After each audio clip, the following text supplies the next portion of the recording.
ભરૂચ નગરપાલિકાની સામાન્ય સભા વિપક્ષના આઇકોનિક રોડ તેમજ હાઈ માસ્ટર પોલના ભ્રષ્ટાચાર સહિતના મુદ્દે વિપક્ષની આક્રમકતાથી તોફાની બની હતી। ત્યારે શું છે આ સમગ્ર મામલો જોઈએ ખાસ રિપોર્ટમાં।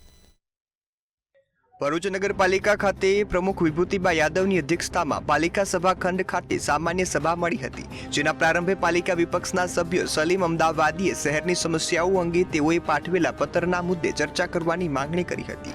ત્યારે ચર્ચાની માંગણી કરતા શાસક અને વિપક્ષ પક્ષ વચ્ચે ઉગ્ર બોલાચાલી થઈ હતી, જેમાં શાસક પક્ષ દ્વારા અંતમાં આ મુદ્દે ચર્ચાનો સમાવેશ કરવા કહી અને વિપક્ષી સભ્યોને શાંત પાડ્યા હતા, જે બાદ એજન્ડા પરના વિવિધ 29 મુદ્દાઓ પર ચર્ચા શરૂ થઈ હતી। તેમજ વિપક્ષે છેલ્લા કેટલાક દિવસથી જે આઇકોનિક રોડ છે એ આઇકોનિક રોડ પર લાગેલા જે સ્ટ્રીટ લાઇટના પોલ છે તેમાં થયેલ ભ્રષ્ટાચાર હોય કે પછી મક્તમપુર વિસ્તારના અંદર જે હાઈ માસ્ટ લાગેલા હતા એના અંદર જે ભ્રષ્ટાચાર થયા છે એ તમામ ભ્રષ્ટાચારના ઉપર સવાલ જવાબ કર્યા।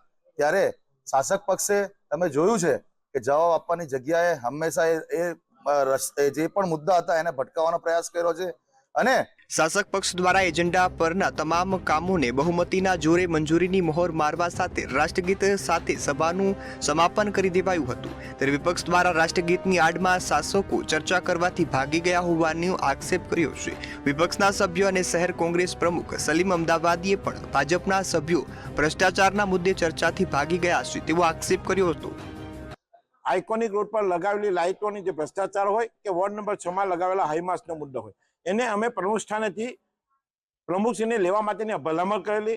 એમને અમને વિશ્વાસ આપ્યો કે ચાલુ બોર્ડમાં ચર્ચા કરીશું, એટલે અમે ચર્ચા નહીં કરી। પણ જ્યારે આ મુદ્દાની ચર્ચા આવી ને ભ્રષ્ટાચારની વાત આવી ત્યારે આ લોકો બોર્ડ છોડીને ભાગી જાય છે, વારંવાર આ રીતે કહે છે, રાષ્ટ્રગીતનું અપમાન કરીને આ રીતે ને આ ભારતીય જનતા પાર્ટીના 30 વર્ષના શાસનમાં આ લોકોએ ભ્રષ્ટાચાર સિવાય ભરૂચની પ્રજાને ગેરમાર્ગે દોરવા સિવાય કોઈ કામ કર્યું નથી। 31/7 રોજ ભરૂચ નગરપાલિકામાં સામાન્ય સભા યોજાઈ હતી।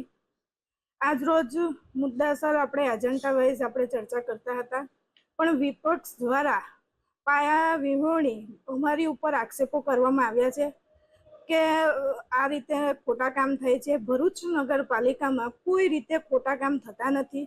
જેવી રીતે અમને ખબર પડે છે તેવી રીતે અમે કોન્ટ્રાક્ટર હોય, અધિકારી હોય, જે પણ હોય એની પર અમે કાર્યવાહી કરી।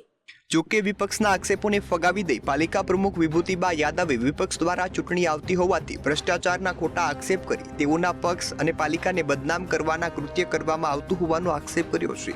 તોફાની બનેલ સામાન્ય સભામાં કારોબારી સમિતિ ચેરમેન શાસક પક્ષના નેતા રાજશેખર દેશવર, લાઇટ કમિટી ચેરમેન અર્પણ જોશી ચર્ચામાં સામેલ હતા, તો વિપક્ષમાંથી શમશાદ અલી, સૈયદ મેમેન્દ્ર કોઠીવાલા, સલીમ અમદાવાદી સહિતના અગ્રણીઓએ ચર્ચામાં ભાગ લીધો હતો। બ્યુરો રિપોર્ટ, મંતવ્ય ન્યૂઝ।